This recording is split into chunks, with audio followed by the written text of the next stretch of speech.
So, hello again everyone. I am Adriane Fernandez and today we will explore about the SAP-1 or the Simple as Possible Computer. So, in this video, I'll break down its components like the registers, counters, adders, and sub-circuits we use in these circuits to show how it all works together. So, let's put screen views. Okay, so this is the high-level view of our circuits that we were working with. It includes several essential components like the program counter, memory address register or the MAR, the ROM, the instruction register, the ALU, and more. And we will also explore how the controller sequencer and the subcircuit like the CS-SAP and everything that builds these circuits. So let's start by breaking down these components one by one. So first we have the program counter. The program counter keeps tracks of which instruction to execute next. So it's essentially a pointer to the memory location of the current instruction. After each instruction is executed, the program counter increments to point to the next one. So this ensures a smooth flow of operations. So we also have the MAR or the memory address register. So this register temporarily stores the memory address that needs to be accessed. For example, if the CPU needs to fetch data or an instruction from the memory, the MAR holds the address of the data. As simple as that. So we also have the ROM. So as we have here the ROM. So the ROM stores the program or set of instructions that the circuit executes. So these instructions are permanent and cannot be modified.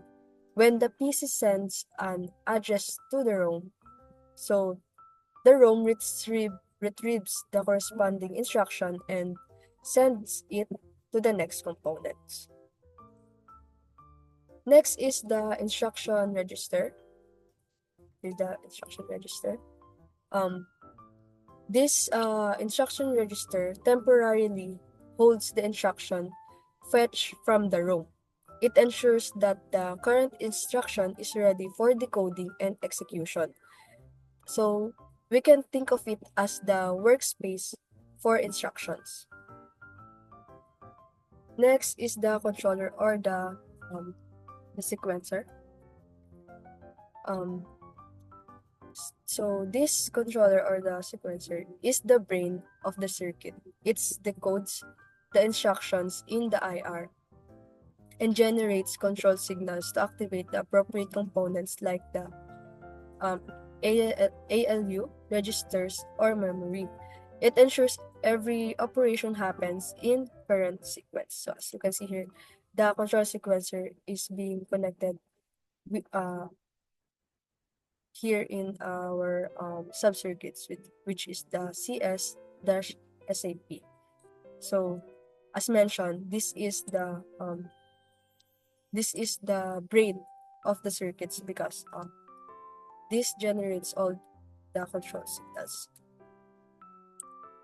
So next, here is of course the clear input, the CLR or the clear input. It's simply a control signal that resets specific components in the circuits like the counters or registers to their default states or as 0. This is useful when you need to start or refresh or to go back to the initial circuit. So we also have the clock. As you can see here, we have the clock. The clock is the heartbeat of the circuit. It provides a timing signal to synchronize operations across all components. So each clock cycles represents one step in the fetch, decode, execute process. So as you can see, it is continuously fetching the data here. We also have the D flip-flops registers. These D flip-flops, which are the building blocks for various registers, and this includes the first is this memreg or the memory register, where temporarily holds data fetch from memory. We also have the instruction register, where it stores the current instruction. Next is the counter register that tracks specific counts uh, like the program counter. Next is the another flip-flop we have is the accumulator A, where it holds operands for arithmetic or logical operations. And we also have the B reg, same as this accumulator A. The output reg, where it stores the results of the computation before sending it out to our circuit. So each of these registers uses D flip-flops to store and maintain their data between clock cycles. We also have the ALU, or the Arithmetic Logic Unit, that it is known as the core computational unit that performs arithmetic operations like addition and subtractions and logical operation like AND or AND not.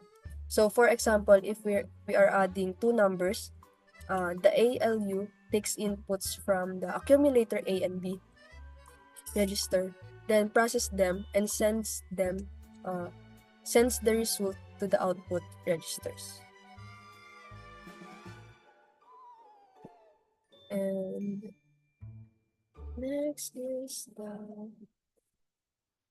we also have we can also discuss about this sub-circuit, the CS-SAP sub-circuit. These sub-circuits includes the logical gates and combinational circuits that decode instructions and generates control signals. So it acts like the circuit's conductor, that coordinating the timing and execution of operations. So this ensures that data flows correctly between components like the ALU, registers, as well as the memory. So that's all for the components. Yeah. So we can also discuss how the circuit works. So first step is that let's start this. This is for clear. So the program counter sends the address of the next instruction to the MAR, as I mentioned earlier, which retrieves it from the ROM. So as you can see here, next is so after that, our subcircuit, or the CS-SAP, decodes the instruction in the IR, or the instruction register, and it determines what operation needs to be performed and components should be activated. And as you can see here, the system already done, so the operands are fetched into the accumulator A and B register, and the ALU performs the required operation, and the result is then stored in the output register or sent back to the memory. So for example, let's restart this. So the instruction add A and B is fetched and decoded, and our subcircuit CS-SAP activates the ALU's addition circuitry, and that ALU adds the values in accumulator A and B registers. and the result, of course, is stored in the output register. So that's all for today. That's how this circuit operates, and each component plays a crucial role in ensuring smooth and efficient computation from fetching instructions to performing complex arithmetic operations. So this system is a great example of how digital circuit brings logic to life. So that's all for today. Thank you for watching.